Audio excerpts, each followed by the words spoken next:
Assalamualaikum dan salam sejahtera kepada tuan-tuan dan puan-puan, terutama kepada pensyarah kami, Dr. Syekh Abdullah bin Hassan Maidin. Bagi tugasan JUF 101 Falsafah dan Isu Semasa, kami dari kumpulan Madani 2 akan mengupas tajuk kesan terhadap wabak pandemik COVID-19. Bersama-sama saya, 3 panel yang akan membicarakan isu ini iaitu Saudara Encik Norizal, Saudara Encik Ramdan dan Saudari Puan Nur Sheila. Soalan saya yang pertama kepada panel pertama, Encik Norizal. Bolehkah Encik menerangkan serba sedikit berkenaan wabak COVID-19? Terima kasih diucapkan kepada moderator kita iaitu Encik Muhammad Syakir bin Abdullah. Secara umumnya, pada tahun 2019, kita telah digemparkan dengan penularan wabak baru iaitu pandemik COVID-19. Ini merupakan sebuah virus yang berbahaya dan mengancam kepada nyawa. Pada awalnya, wabak ini telah dikesan di daerah Wuhan, China. Cara jangkitan wabak ini adalah dengan cara melalui titisan dari hidung atau mulut yang tersebar apabila seseorang dengan pesakit COVID-19 itu bersin ataupun batuk. Pesakit yang berusia dan mempunyai sejarah penyakit kronik merupakan golongan yang berisiko tinggi terkena jangkitan COVID-19 ini. Wabak ini amat berbahaya sehingga menyebabkan banyak aktiviti negara di serata dunia terpaksa mengambil keputusan untuk menghentikan sebarang aktiviti ekonomi dan menjalankan perintah berkurung. Sehingga ke hari ini, dunia masih lagi wujud kes kematian akibat jangkitan wabak COVID-19 ini. Semua penduduk dunia terpaksa menjalankan kehidupan seharian mereka dengan norma baharu dengan memakai pelitup muka dan hidung serta menjalankan aktiviti penjagaan sosial antara individu dengan individu lain. Di dalam membendung penularan wabak COVID-19 ini, beberapa langkah dan tindakan telah diambil oleh pihak kerajaan Malaysia, iaitu menguatkuasakan Akta 342 iaitu Akta Pencegahan dan Pengawalan Penyakit Berjangkit 1988. Sehubungan dengan itu, Kerajaan Malaysia telah menguatkuasakan Perintah Kawalan Pergerakan iaitu PKP bagi memutuskan rantaian penyakit berjangkit tersebut. Tuntasnya, dengan kempen tersebut terdapat cabaran dan impak yang berlaku kepada kehidupan dan dunia secara amnya. Terima kasih kepada Encik Norizal.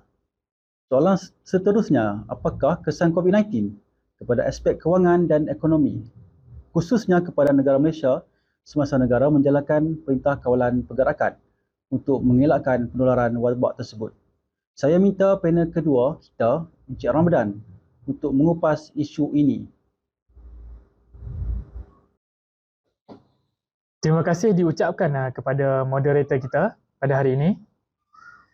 Seperti yang dilihat di sebelah, graf menunjukkan di mana seluruh semenanjung Malaysia termasuk Sabah Sarawak tidak terkecuali daripada wabak ini, di mana 52.6% sangat terkesan dengan Perintah Kawalan Pergerakan ini, iaitu lebih daripada separuh rakyat Malaysia terkesan dengan pelaksanaan Perintah Kawalan Pergerakan bagi memendung penularan wabak COVID-19. Tuan-tuan juga boleh lihat di mana negeri Sabah mencatat angka paling tinggi iaitu 66.7% sangat terkesan. Seterusnya tuan-tuan, kita boleh lihat secara detail di mana tempoh simpanan kewangan mengikut taraf pekerjaan yang dibahagikan kepada 5, iaitu pekerja syarikat multinasional, pekerja swasta, pekerja sektor GLC iaitu Government Link Company, majikan dan mereka yang bekerja sendiri. Di sini juga kita boleh lihat di mana mereka yang bekerja sendiri adalah paling terkesan dengan wabak ini. Hal ini menyebabkan sebahagian majikan membuat keputusan untuk menutup operasi syarikatnya. Perkara ini terjadi kerana pihak majikan tidak lagi mampu menanggung kos operasi memandangkan hasil pendapatan yang dapat dikautkan pada masa ini adalah kurang daripada kos operasi bulanan mereka. Terima kasih Encik Ramdan. Bersama kita panel ketiga iaitu Puan Noshila yang berada di talian. Pendapat Puan, adakah terdapat kesan-kesan lain selain daripada aspek ekonomi dan kewangan yang dihadapi oleh masyarakat Malaysia? Terima kasih kepada Encik Muhammad Syakir. Selain daripada kesan ke atas aspek ekonomi dan kewangan, penyebaran wabak tersebut juga telah mempengaruhi keadaan politik negara.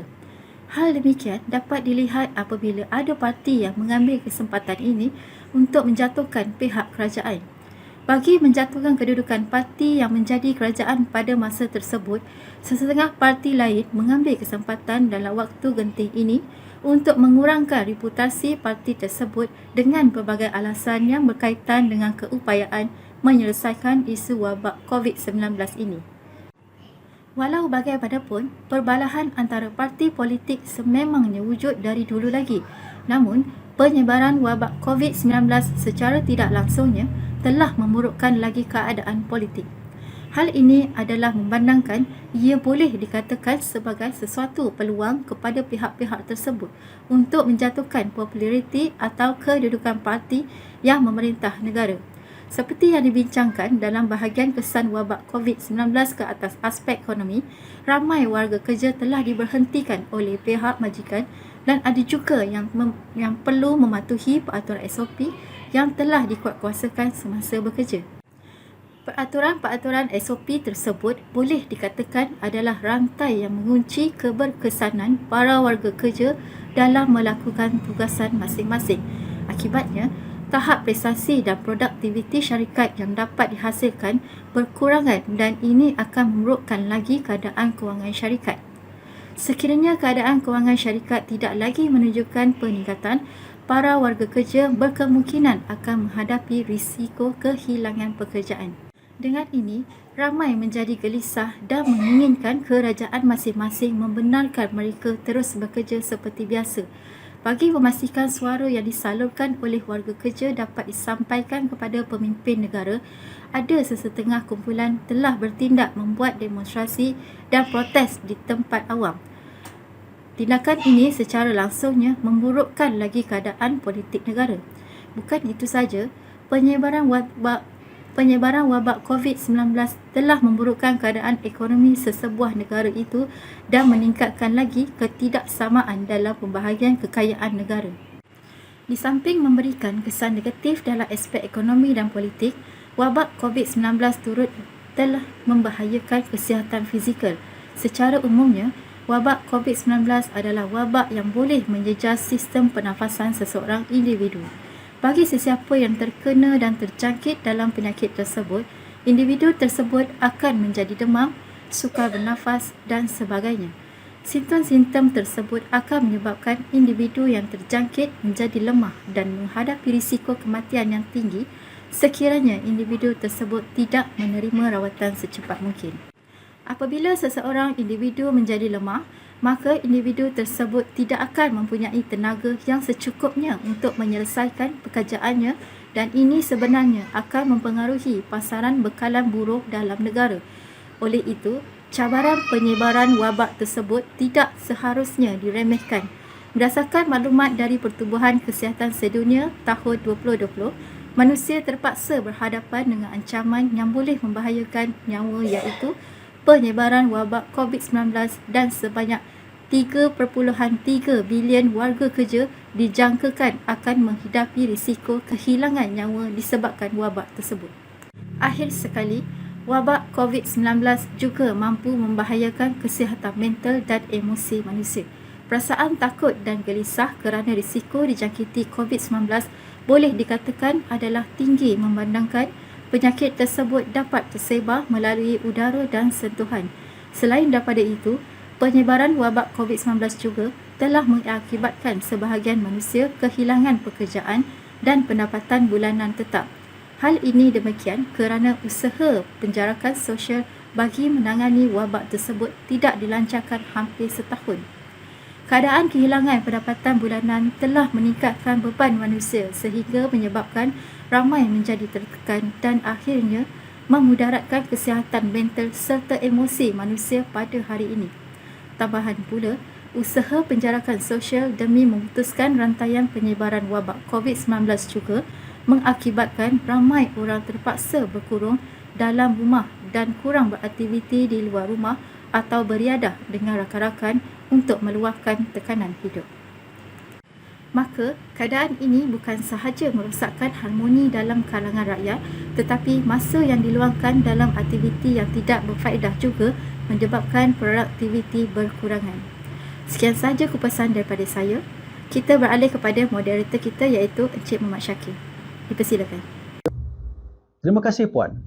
Saya melihat kesan wabak ini adalah sangat dahsyat kepada negara. Adakah terdapat cadangan yang boleh diambil oleh pihak bertanggungjawab untuk menangani isu ini menjurus kepada aspek kebajikan rakyat Malaysia? Saya minta Encik Norizal untuk menjawab persoalan ini. Terima kasih Encik Muhammad Syakir. Sepanjang berlakunya penularan wabak COVID-19, perutusan khas telah dibentangkan oleh Perdana Menteri Malaysia ke-8, iaitu Paket Rancangan Ekonomi Prihatin Rakyat, iaitu Prihatin. Pakej ini telah memberi kelegaan kepada banyak pihak di dalam mengharungi cabaran impak COVID-19 yang kian menular. Pakej ini sedikit sebanyak telah meringankan beban rakyat akibat terkesan daripada penyebaran pandemik COVID-19 ini. Pakej ini adalah bertujuan untuk melindungi kesejahteraan rakyat. Sebagai contoh, kerajaan menyediakan bantuan prihatin nasional iaitu pemberian tunai sekali sahaja dalam peruntukan RM10 bilion. Meskipun kebanyakan bantuan adalah bagi golongan B40, namun bantuan prihatin nasional ini juga telah disalurkan kepada kumpulan M40 untuk julung kalinya. Selain daripada itu, kerajaan juga telah memberi allowance khas kepada kaki tangan yang bertugas sebagai barisan hadapan, iaitu frontliners, pelajar institusi pengajian tinggi dan golongan mudah terjejas seperti warga emas, orang kelainan upaya dan golongan gelandangan. Paparan di sebelah kiri saya menunjukkan graf dan jadual bantuan yang telah diperkenalkan. 68.2% responden menerima 3 bentuk bantuan. 2 bantuan 13.9% dan 1 bantuan 17.9%. 79.2% responden mendapat bantuan dalam bentuk bantuan tunai, iaitu bantuan prihatin nasional, bantuan pelajar, IPT e-hailing, moratorium 60.5%, diskaun utiliti 47.4%, pengeluaran tunai KWSP dan skim saraan swasta 41.2%. Merupakan bantuan yang diterima di bawah pakej rancangan ekonomi prihatin. Hanya 8.4% sahaja yang mendapat manfaat dari skim jaminan kredit. Sekian, terima kasih. Terima kasih Encik. Bagi perusahaan kecil dan sederhana, adakah sektor ini ketinggalan? Mohon pendapat atau respon daripada Encik Ramadan. Silakan Encik. Untuk makluman tuan, perusahaan kecil dan sederhana PKS tidak tercicir dan diberi perhatian oleh pihak kerajaan. Ini di mana kerajaan sedar akan kepentingan perusahaan kecil dan sederhana sebagai tunjang ekonomi negara. Sektor ini juga menyumbang lebih 2/3 daripada jumlah guna tenaga negara dan hampir 40% daripada ekonomi negara. Justru, kerajaan memastikan sektor PKS kekal kukuh dan mampan dalam menghadapi tekanan dan cabaran ekonomi dalam tempoh PKP. Kerajaan telah mengumumkan pakej tambahan prihatin berjumlah RM10 bilion untuk memudahkan dan membantu PKS dan perusahaan mikro. Pakej tambahan ini juga adalah untuk memastikan 2/3 daripada jumlah pekerja di negara ini terus mendapat pekerjaan. Bantuan ini juga dalam masa yang sama menunjukkan bahawa kerajaan amat prihatin akan rakyat, peniaga dan pengusaha industri kecil dan sederhana. Bantuan kerajaan adalah seperti diskaun sewa dan pengecualian cukai untuk peniaga runcit iaitu perusahaan kecil dan sederhana. Kerajaan juga telah memberikan moratorium 30 hari kepada syarikat untuk mengemukakan dokumen berkanun dan kadar faedah ke atas skim pembiayaan mikro berjumlah RM500 juta di bawah simpanan nasional telah dibatalkan daripada 2% hingga 0%. Sekian, itu saja daripada saya. Terima kasih Encik Ramzan di atas penerangan tersebut. Kesimpulan yang boleh kita simpulkan melalui info-info yang diberikan oleh para panel setelah mengambil kira analisa kesan-kesan wabak COVID-19 kepada ekonomi, politik dan sosial serta cadangan atau langkah-langkah yang perlu diambil oleh pihak kerajaan ialah Kerajaan Malaysia berjaya memberikan respon yang amat positif dan proporsional bagi mengatasi masalah-masalah yang berbangkit semasa Perintah Kawalan Pergerakan. Sekian dahulu daripada kumpulan kami iaitu kumpulan Madani 2. Sekian, terima kasih.